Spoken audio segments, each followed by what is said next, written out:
بسم اللہ الرحمن الرحیم۔ غزوہ بدر، ایمان اور قربانی کی داستان۔ مدینہ کی فضا پرسکون مگر دلوں میں ایک طوفان برپا تھا۔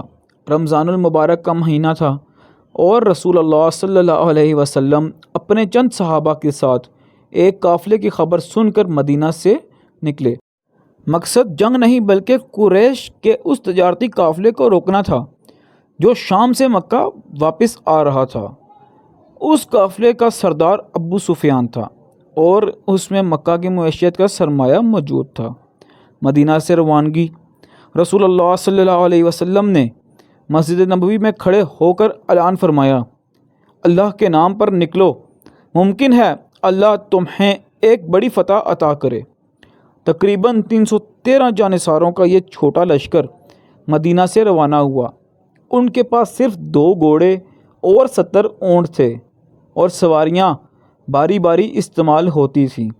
بعض اوقات رسول اللہ صلی اللہ علیہ وسلم خود بھی اپنے صحابہ کے ساتھ پیدل چلتے۔ ابو سفیان کی چالاکی۔ ادھر ابو سفیان نے مسلمانوں کی نقل و حرکت کی خبر پائی اور راستہ بدل کر ساحلی علاقے سے نکل گیا۔ ساتھ ہی مکہ میں پیغام بھجوا دیا کہ محمد صلی اللہ علیہ وسلم قافلہ روکنے آ رہے ہیں۔ قریش نے یہ سنتے ہی 1000 کے لشکر کے ساتھ بدر کی طرف کوچ کیا، جن میں بڑے بڑے سردار شامل تھے۔ مکہ میں طبل جنگ بج گیا۔ 1000 کے لشکر کے ساتھ قریش بدر کی طرف روانہ ہوئے۔ ان میں ابو جہل، عتبہ، شیبہ، ولید جیسے بڑے سردار شامل تھے۔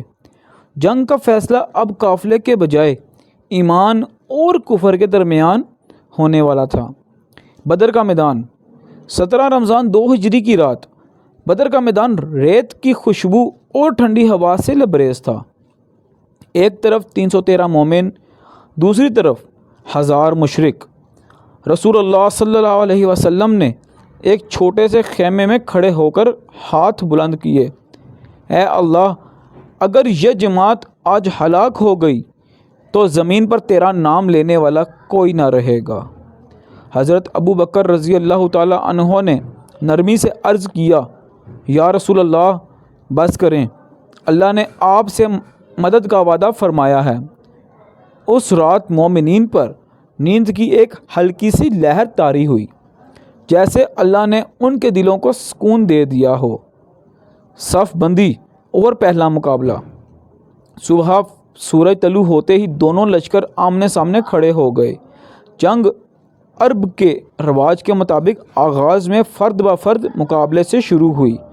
قریش مکہ کی طرف سے ولید، شیبہ اور عتبہ نکلے۔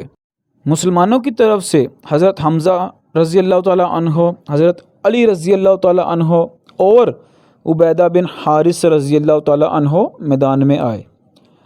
تینوں مقابلے میں کفار کے سردار ڈھیر ہو گئے۔ عام حملہ۔ اب جنگ عام ہو گئی۔ اللہ اکبر کی صدائیں ریگستان کو لرزا رہی تھیں۔ مسلمان ایک ایک وار میں دشمن کو کاٹ رہے تھے۔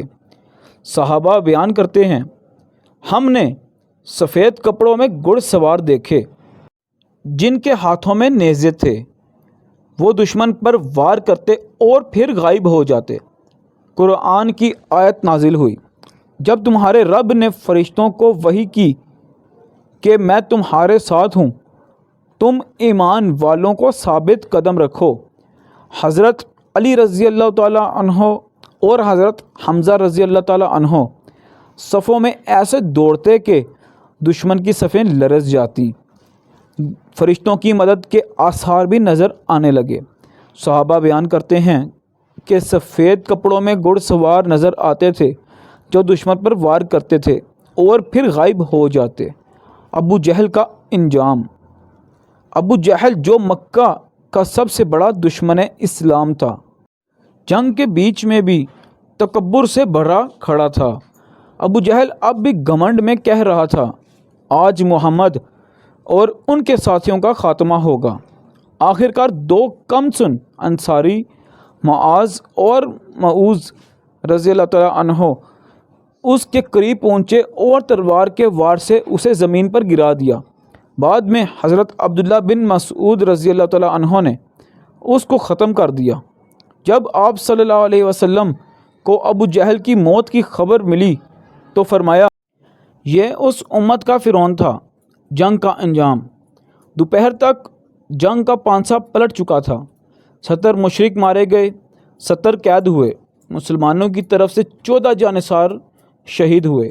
یہ پہلی فتح تھی اور ایمان کی سچائی کا اعلان تھی۔ یہ جنگ ایک ایسا اعلان تھی کہ ایمان تعداد اور اسلحہ پر نہیں بلکہ یقین، قربانی اور اللہ کی مدد پر جیتا ہے۔ بدر کے بعد رسول اللہ صلی اللہ علیہ وسلم نے قیدیوں کے ساتھ رحم دلی کا برتاؤ کیا۔ جو لکھنا پڑھنا جانتے تھے انہیں کہا گیا کہ وہ مدینہ کے بچوں کو تعلیم دیں اور آزاد ہو جائیں۔ یہ فتح نہ صرف جنگی کامیابی تھی بلکہ ایمان کی بنیاد کو مضبوط کرنے والا سنگ میل تھی۔